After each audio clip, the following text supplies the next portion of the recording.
Well, Chris Bowen, I mean, seriously, this guy is running around in circles over his own energy policies.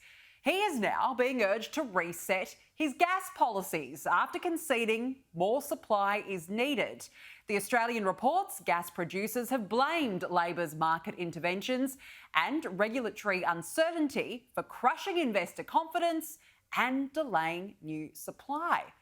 Honestly, how can we trust this bloke to keep the lights on? Joining me now is Nationals MP Keith Pitt. Keith, good to see you. Thanks for joining us. Look, the government is on this electrification crusade, yet it seems to be killing off gas at a time when, well, clearly we need it the most. Well, I've got a hot tip for Minister Bowen. If you don't develop your gas resources, you will run out of gas. And that's exactly what's going on. The budget's coming up, Danica. The best thing that Chris Bowen could do, and I've got a very long list of things that Chris Bowen could do, but here's a couple.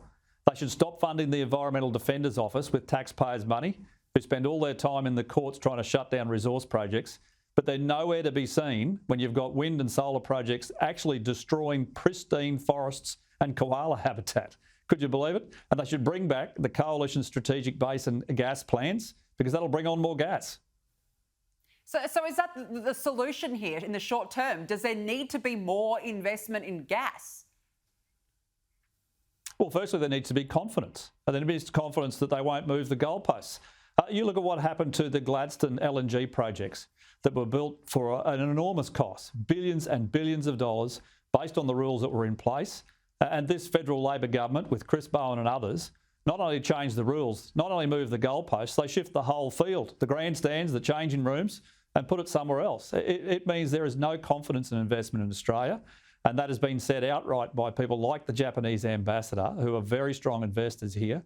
And in Victoria, there's been a prohibition on development of gas for more than a decade, and they're running out.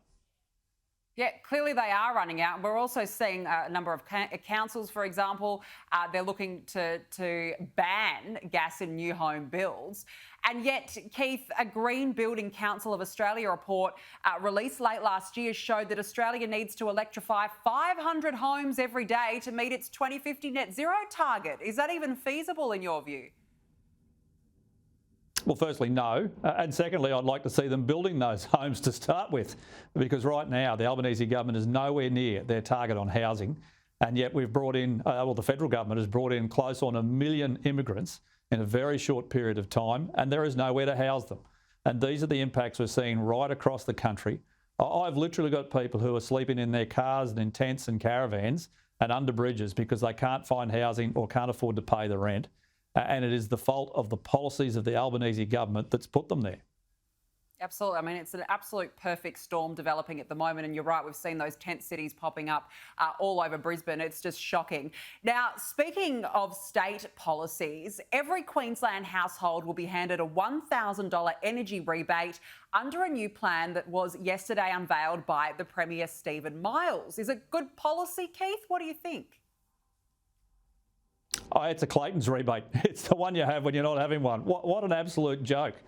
For those who are not aware, you're going to be given $1,000 from the taxpayers' money from the Queensland State Government to pay to organisations like Ergon and Energex, who will then buy things from organisations like Stanwell and Tarong Energy, all of which are government-owned corporations, owned by the state government, owned by the taxpayer.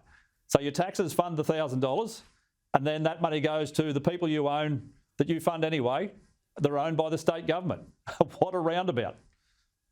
Yeah, it's going around in circles. Do you think that it will have an impact on inflation? Could it possibly steer the RBA's next decision? What do you think?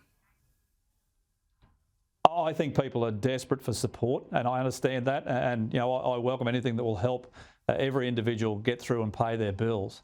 But I'm more worried about the federal budget and Jimbo-nomics and the expectation that he will spend every single cent of what is an absolute boon in additional taxpayer revenue, in additional revenue from the resources sector, for example, and that will have a very substantial impact on inflation.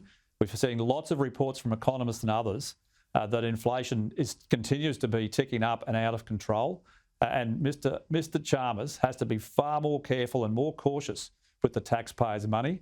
because they can definitely impact what happens with the RBA in the next decision on interest rates, and that directly impacts every single mortgage holder in this country. Yeah, who are already suffering after years of rate hikes. Keith Pitt, good to speak with you as always. Thanks so much for joining us this evening.